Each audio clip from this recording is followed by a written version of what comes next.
Tapetum परत क्या होती है?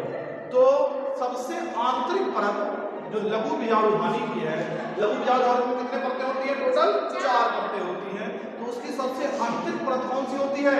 टेपिटम। और टेपिटम परत जो होती है वो बहुकेंद्रकीय होती है, मतलब उसमें एक से ज्यादा केंद्रक पाए जाते हैं। और लघु बीजाणुधानी से जो लघु बीजाणु बनते हैं उनको लघु बीजाणुधानी में अंदर लघु बीजाणु बनते हैं, और वो लघु बीजाणु से जब परागकणों का विकास होता है तो उसको पोषण प्रदान करने का काम कौन करता है?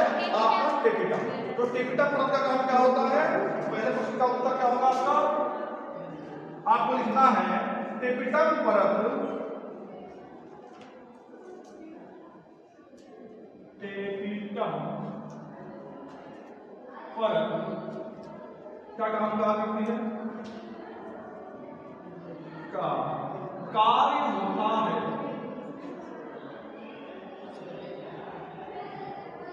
टेपिटम परत का कार्य होता है। उत्तर इसमें क्या है आपका? उत्तर आपका क्या होगा? फर्स्ट आंसर है का पराग कणों का पोषण। पराग कणों का पोषण, पराग कणों को पोषण देने का काम कौन करती है? टेपिटम।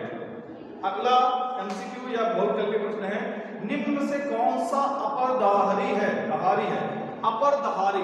अब ये अपरदहारी, यहां पर उसमें कंफ्यूजन हो जाता है कि ये अपरदहारी क्या होता है, बता सकते हो?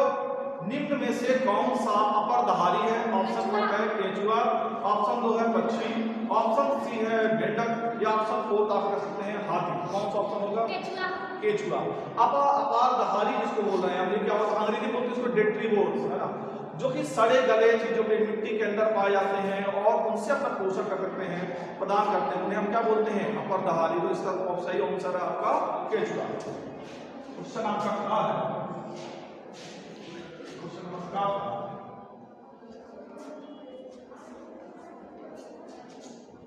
निम्न में कौन सा, निम्न में कौन सा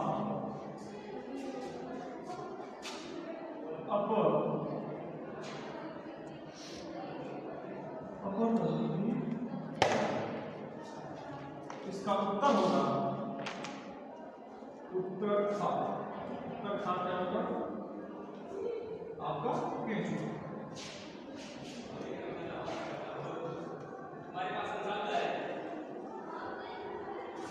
प्रश्न नंबर गा क्या है देखते हैं। प्रश्न नंबर गा क्या है? डेंगू हड्डी तोड़ बुखार का वाहक है। आप लोगों को पढ़ाया भी गया कि डेंगू जो है वो किस मच्छर से करते हैं? पहला ऑप्शन है एनाफिलीज, ऑप्शन सेकंड है क्यूलेक्स, ऑप्शन थर्ड है एडी, और ऑप्शन फोर्थ है इनमें से कोई नहीं। तो ऑप्शन फर्स्ट है एनाफिलीज। तो आपको पढ़ाया गया है कि मादा एनाफिलीज मच्छर किस रोग का वाहक होती है? मलेरिया। मलेरिया जो होती है उस रोग का वाहक कौन होता है? एनाफिलीज मच्छर। क्यूलेक्स मच्छर किस रोग का वाहक होता है? क्यूलेक्स मच्छर जो होता है तो आपका एलिफेंटियोसिस या हाथी पांव जो बुचरेरिया बैंक्रॉफ्टाइस होता है उससे वाहक होती है। और तीसरा जो ऑप्शन है एडीज, तो एडीज मच्छर होता है। तो डेंगू एक जो वायरल फीवर है वो हड्डी तोड़ बुखार जिसे कहते हैं तो किसके थ्रू होता है? आपका एडीज मॉस्किटो की वजह से होता है। प्रश्न नंबर गा क्या है? डेंगू, डेंगू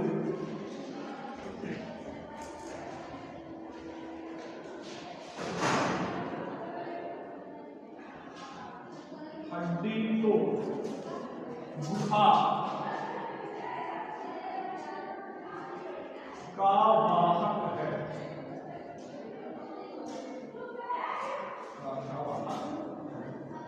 ऑप्शन नंबर 3 सही है।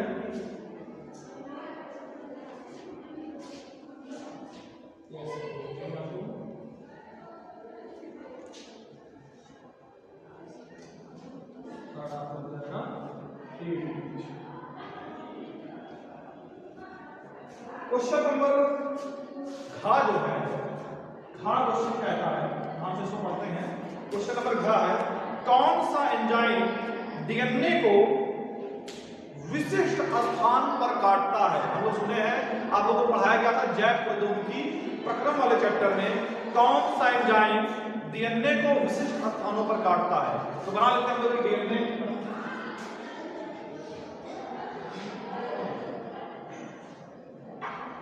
तो डीएनए को बाहर से काटने वाला जो एंजाइम होता है उसे बोलते हैं एक्सोन्यूक्लियस। क्या बोलते हैं? एक्सोन्यूक्लियस।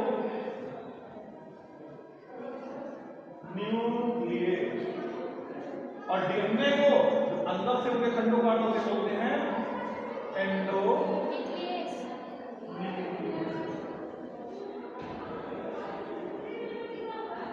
और यहाँ पे हमने आपको बताया था कि डीएनए को जो विशिष्ट स्थानों से काटता है उसे बोलते हैं restriction endonuclease. Option number second इसमें दिया है एंडोन्यूक्लियस, तो सेकंड ऑप्शन उसका सही हो जाएगा आपका एंडोन्यूक्लियस। हाँ, प्रश्न है आपका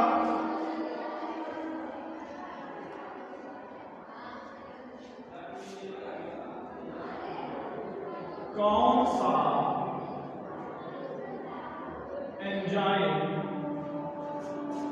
डीएनए को विशिष्ट स्थान पर काटता है? विशिष्ट स्थान पर काटता और उत्तर जो होगा खाता वो होगा एंडोन्यूक्लियस।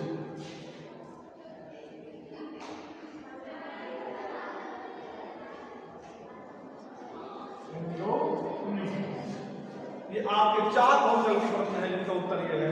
आगे देखते हैं कौन सा है। अब आप बात करते हैं अति लघुत्तरीय प्रश्न। अति लघुत्तरीय प्रश्न में है पहला क्वेश्चन दूसरे का काम। अब आप देखते हैं क्वेश्चन नंबर सेकंड।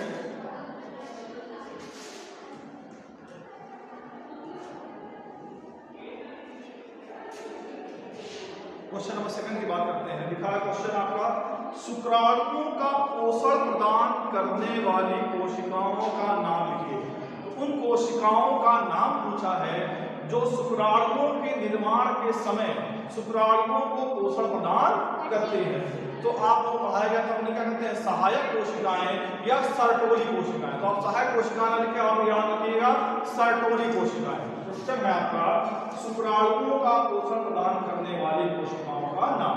तो आप लिखेंगे उत्तर दूसरे का दूसरे का उत्तर आपका है सर्टोली कोशिकाएं। सर्टोली कोशिकाएं वो कोशिकाएं होती हैं जो शुक्राणुओं को पोषण प्रदान करते हैं। अगला क्वेश्चन है आपका एमटीपी और जेडआईएफटी का फुल फॉर्म। यदि आपको बार बार अंग्रेजी वाला शब्द आपको पढ़ाया जाता है इसलिए ताकि आप लोग देखिए एग्जाम में आपके आ गया, एग्जाम में डायरेक्ट डिमांड कर दी कि एमटीपी और जेडआईएफटी का फुल फॉर्म बताइए। एमटीपी और जेडआईएफटी का फुल फॉर्म लिखते हैं उत्तर दूसरे का था। पहले देखते हैं क्या है एमटीपी और ये दिया हुआ है जेडआईएफटी। एमटी बोलते हैं medical termination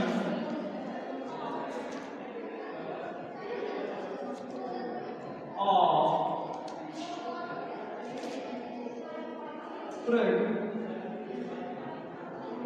medical termination of pregnancy. ये बोलते हैं जाइगोट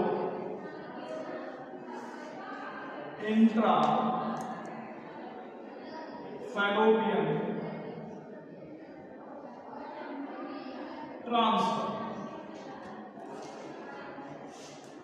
तो एमटीपी का फुल फॉर्म होता है मेडिकल टर्मिनेशन ऑफ प्रेगनेंसी और जेडआईएफटी का फुल फॉर्म होता है जाइगोट इंट्रा फैलोपियन ट्रांसफर। है ना?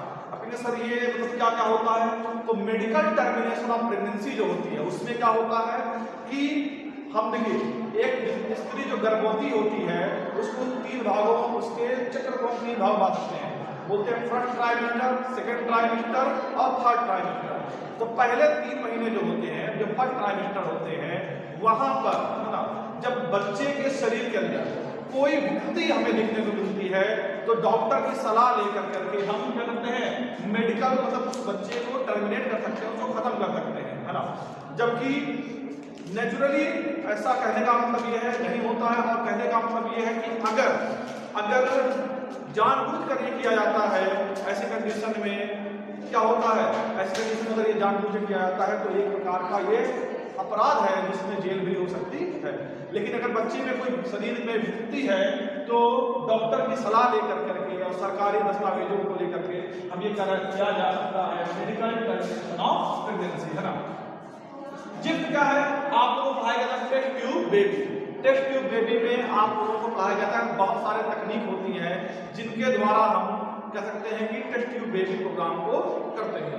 उसमें होते हैं ZIFT होता है, IUD होता है, AI होता है, गिफ्ट GIFT होता है। तो अलग अलग फॉर्म जो आप लोग याद रखिएगा। तो गिफ्ट का फुल फॉर्म है जाइगोट इंट्राफैलोपियन ट्रांसफर, गिफ्ट का फुल फॉर्म होता है गैमीट इंट्राफैलोपियन ट्रांसफर। एक IUI होता है उसका बोलते हैं इंट्रा यूट्राइन इंसेमिनेशन। तो अलग अलग चीजें जो आपको याद रखनी पड़ेगी।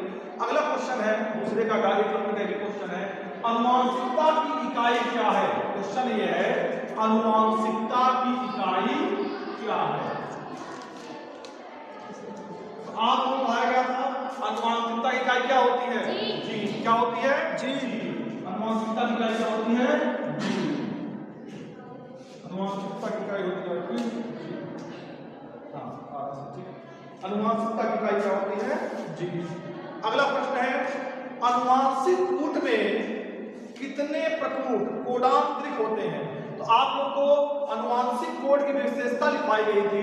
अनुवांशिक कोड के जो जितने भी कोड होते हैं अनुवांशिक कोड सभी यह कितने होते हैं, तो सभी के सभी कोडान क्या होते हैं, चाहे वो 61 के कोडान जो कि 20 अमीनो अम्लों को कोड करते हैं, चाहे 3 कोडान जिन्हें हम स्टॉप कोडान बोलते हैं, इनका नाम क्या होता है UAA, UAG और UGA। सारे के सारे जो कोडान होते हैं वो सभी क्या होते हैं, त्रिक होते हैं। तो आप लिख सकते हैं सभी कोडान, है ना। मतलब इसका क्या हो सकता है आपका भागा चाहे सभी कोडान क्या होते हैं, त्रिक होते हैं।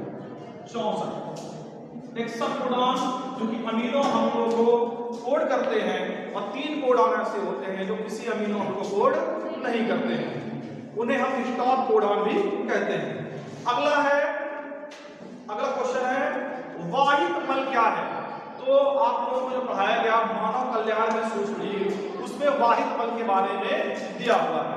तो वाहित मल क्या होता है, तो बड़े बड़े महानगरों में, है ना, कह सकते हैं कि घरों से ये निकलने वाली जो गंदगी होती है वो जब जल के साथ मिल जाती है तो ऐसे जल को ही हम क्या कहते हैं, वाहित मल कहते हैं।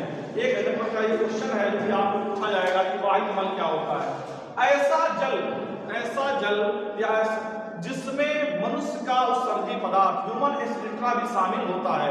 महानगरों से निकलने वाले, घरों से निकलने वाले गंदे पदार्थ, गंदे पानी जो होते हैं या गंदा पानी जो होता है उसे क्या कह सकते हैं हम, वाहित मल। और इंपॉर्टेंट भी है इस 2025 के लिए भी। अफीम क्या, अगला देखिए। अब आपका बहुकल्पी प्रश्न और अतिलघुत्तरीय प्रश्न यहाँ पर खत्म होता है। अब हम बात करने वाले हैं लघुत्तरीय प्रश्न जो कि कितने नंबर के होते हैं, 2 नंबर के होते हैं। नोट कर लिया इसको। Yes sir.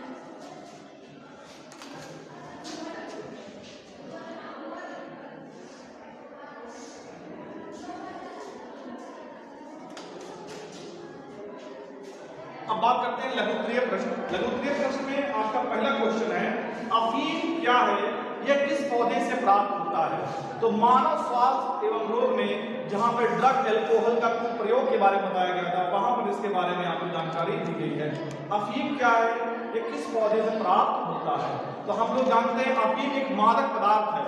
अफीम एक मादक पदार्थ है जो कि पेपेवर सोमनीफेरम, जिसका पेपेवर सोमनीफेरम जो है जिसको क्या बोलते हैं, पोस्ता के जो पेड़ होते हैं, पोस्ता के जो पेड़ होते हैं जिसको हम क्या बोलते हैं, जिनका वास्तविक नाम, वैज्ञानिक नाम क्या होता है, पेपेवर सोमनीफेरम।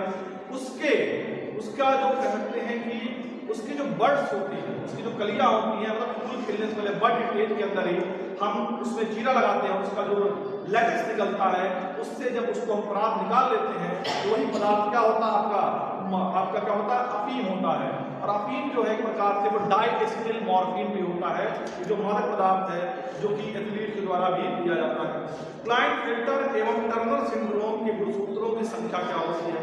अगला प्रश्न क्या है, क्लाइंट-फिल्टर एवं टर्नर सिंड्रोम। क्लाइंट-फिल्टर और टर्नर सिंड्रोम के बारे में हम लोग पढ़ाया गया था, है ना। देखो सिंड्रोम जो होता है गुणसूत्र की वजह से होता है, दो तरह का होता है, एक होता है एनियोकोलाइडी और एक होता है पॉलीपोलाइडी। अब आप बोलेंगे एनियोकोलाइडी और पॉलीपोलाइडी क्या होता है? तो जब भी गुणसूत्र का नंबर एक कम या एक ज्यादा हो जाता है, मतलब गुणसूत्र कितने होते हैं हमारे 46, अगर गुणसूत्रों की संख्या 45 हो जाती है या गुणसूत्रों की संख्या 47 हो जाती है तो इसको हम क्या बोलते हैं, एनियोकोलाइडी बोलते हैं, जिसके असुगुणिता भी कहा जाता है। और दूसरा क्या होता है, पॉलीपोलाइडी। क्या होता है पॉलीपोलाइडी?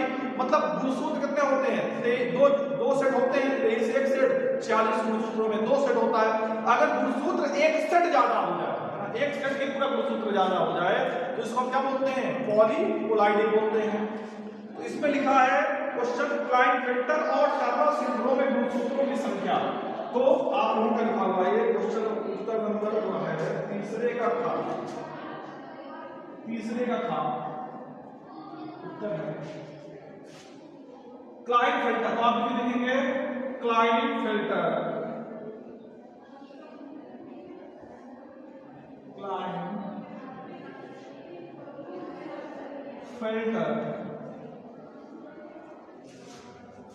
सिंड्रोम।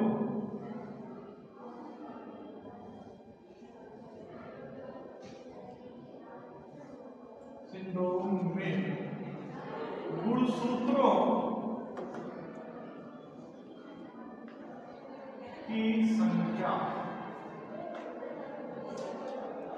गुणसूत्र कितना हो जाता है आप उसमें जानते हैं, कितना हो जाता है 47 हो जाता है, यहाँ कितना जाता है 44 प्लस x y।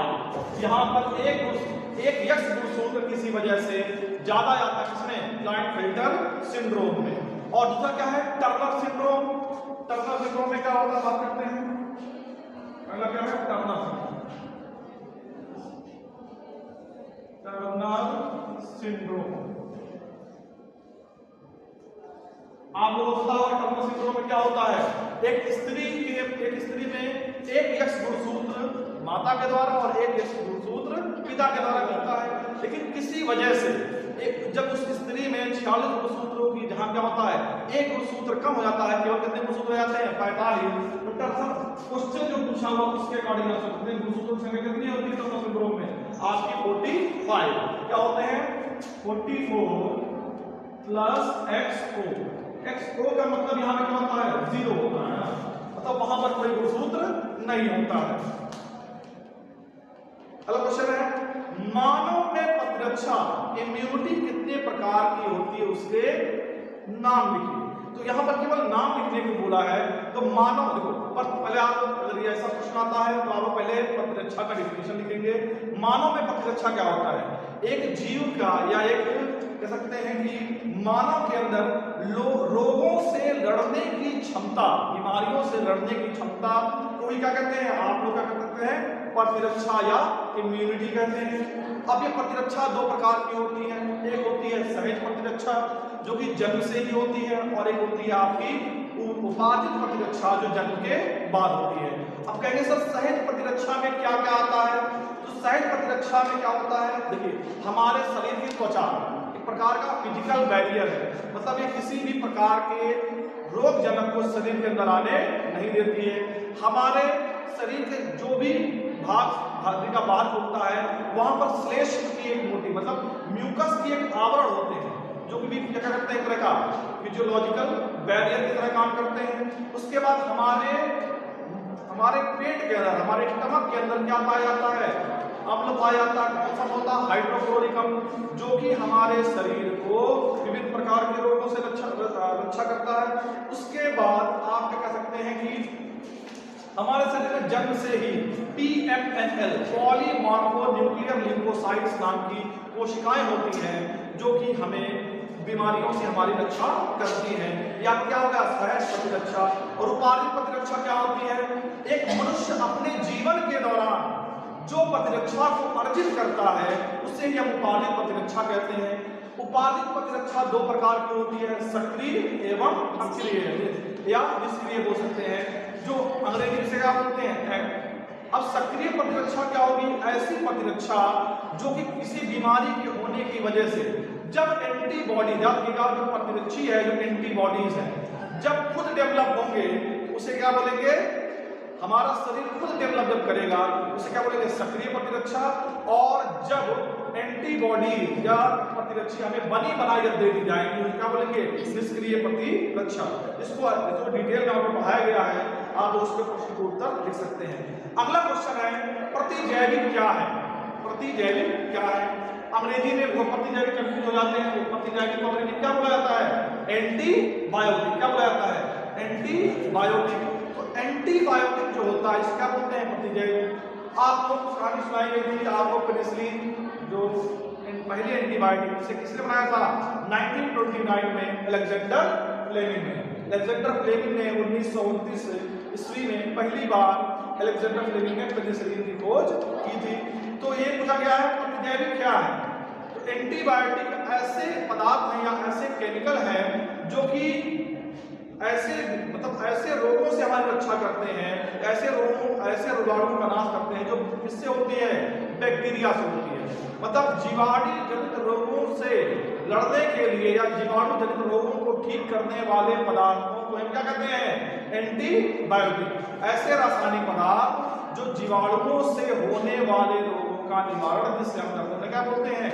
एंटीबायोटिक या प्रतिजैविक। अब क्वेश्चन पूछा गया है किन्हीं दो सूक्ष्म जीवों के नाम लिखिए जिनका उपयोग प्रतिजैविक के उत्पादन में किया जाता है।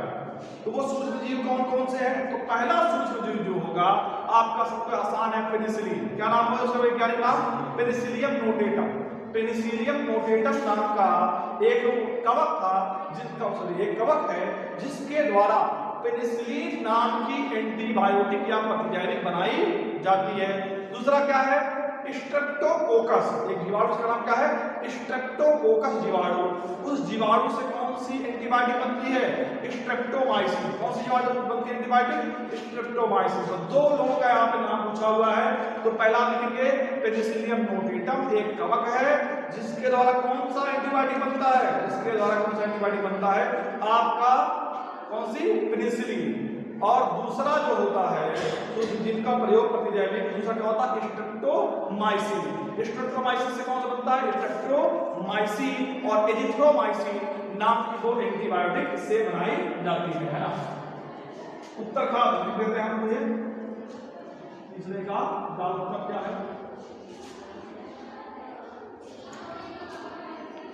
तो जितना प्रश्न पूछे उसके लिए क्या होगा? मानव में प्रतिरक्षा इम्यूनिटी कितने प्रकार की होती है? लिखेंगे मानव में प्रतिरक्षा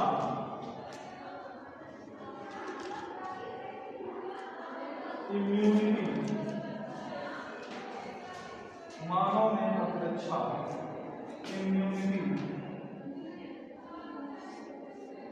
दो प्रकार की होती है। दो प्रकार की होती है, ठीक है ना। नंबर एक होगा आपका सहज प्रतिरक्षा, इसको इनेट इम्यूनिटी। दूसरा आपका उपार्जित प्रतिरक्षा, उपार्जित प्रतिरक्षा इसको बोलते हैं एक्वायर्ड इम्यूनिटी। इसके बारे में आपको डिटेल में पढ़ाया गया है कि सहज प्रतिरक्षा क्या होती है और उपार्जित प्रतिरक्षा क्या होती है। आप इसको डिटेल में लिख सकते हैं। दूसरा क्या है? क्वेश्चन अगला है प्रतिजैविक क्या है? तो आप हेडिंग डालेंगे तीसरे का उत्तर तीसरे का घ। क्या रहेगा उत्तर? प्रतिजैविक। निकाल लिया प्रतिजैविक। आदित्य लिख लेंगे एंटीबायोटिक। लिखेंगे ऐसे पदार्थ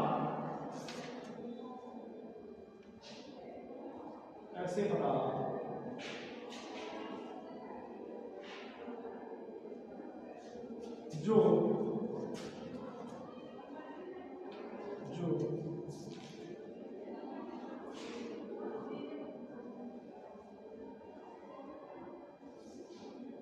जीवाणुओं को नष्ट कर देते हैं,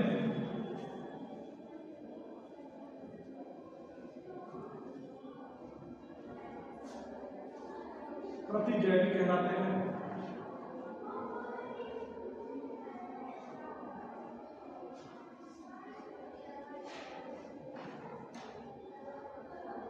प्रतिजैविक कहलाते हैं।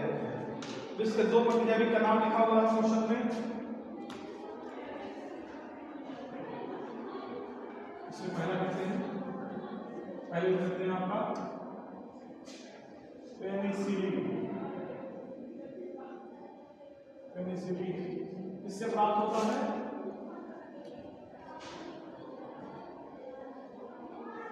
पेनिसिलियम नोवेटम।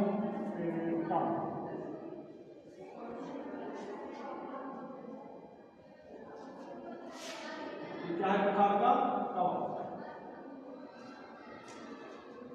दूसरा है आपका स्ट्रेप्टोमाइसिन,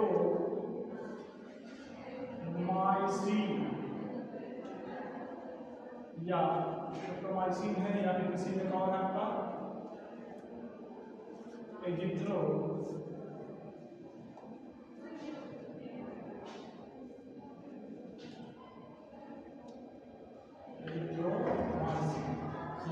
है। स्ट्रेप्टोकोकस